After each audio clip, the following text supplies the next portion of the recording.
जब मुझे ऑफ़र हुआ ना तो मुझे पता चला कि अली हैं प्रोजेक्ट में, तो उससे पहले मुझे काफ़ी लोगों से पता चला कि क्योंकि मैंने अली के साथ उस टाइम पे काम किया था, तो अली उस टाइम पे बहुत डिफरेंट थे, लाइक बहुत ज़्यादा जॉली थे और फ्रैंक थे, और मतलब इनका नेचर बाकी सबके साथ मैंने देखा, मैंने कहा बंदा बहुत चिल है। तो जब मुझे इनके साथ ऑफ़र हुआ उससे कुछ टाइम पहले ही मुझे 2-4 चीज़ें पता चली कि अली बहुत एटीट्यूड, मतलब एटीट्यूड नहीं, बहुत अपने में रहते हैं, अपने जोन में ज़्यादा बात नहीं करते, ज़्यादा हंसी मजाक नहीं है, और लाइक मतलब एक क्या कहा जाएगा उसको, एक डिस्टेंस पे रहते हैं, हाँ, एक रिजर्व रहते हैं। हाँ, मैंने कहा ओके ठीक है, अच्छी बात है, लेकिन केमिस्ट्री कैसे बनेगी, क्योंकि ये कैरेक्टर 5 एपिसोड में ही इतना ये दोनों दोस्त बन गए। मैंने कहा अब क्या होगा, अब क्या होगा। अच्छा, फर्स्ट डे हमारा जो शूट था, फर्स्ट डे वो वही था जो कल एपिसोड ऑन एयर हुआ है।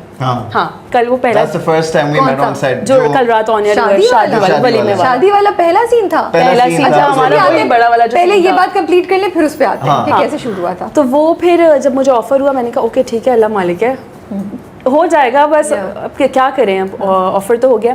तो जब हम फर्स्ट डे गए तो अली और मैंने सलाम दुआ की, हम अच्छे से मिले, और मैंने कहा ओके ठीक है, अभी तक तो सही है। लेकिन जब पहले दिन भी शूट हो गया, पहले दिन भी हम नॉर्मल थे, कोई हमारी बात नहीं हुई, 1-2 दिन गुजर गए, एंड देन फिर उसके बाद फिर आहिस्ता आहिस्ता जब हम हैदराबाद वाला सीक्वेंस हमने पहले शूट करना शुरू किया था, तो उसके बाद से फिर हमारी अच्छी बातचीत शुरू हुई, एंड देन फिर हम सीन्स, क्योंकि अली मुझे बोलते थे कि हर सीन से पहले रिहर्सल करते हैं, फिर थोड़ा सा मेरी उनसे बातचीत शुरू हुई, एंड देन हम सीन्स बनाते थे खुद ही। इफ़ी भाई का बहुत बड़ा हाथ है इस चीज़ के अंदर, कि इफ़ी भाई जो है ना, हमें इतना मार्जिन देते थे कि तुम लोग अपनी मर्जी से देख लो क्या करना, ठीक है, वरना कुछ डायरेक्टर्स कितने मुश्किल होते हैं कि नहीं जो मैं बोलूँगा वही होगा। इफ़ी भाई ने हमें बहुत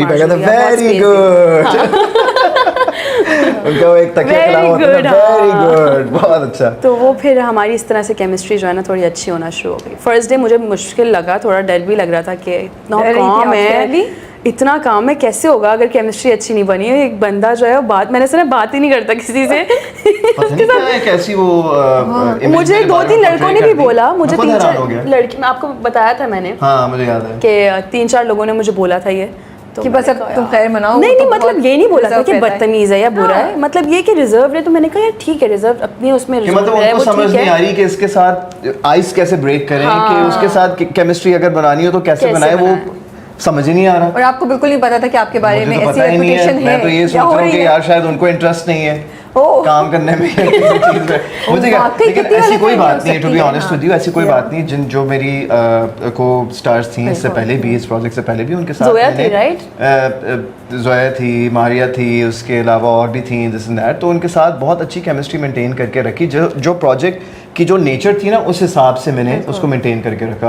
अब ओवर भी नहीं होना, you know what I mean, you have to keep it respectful and in limits whatever.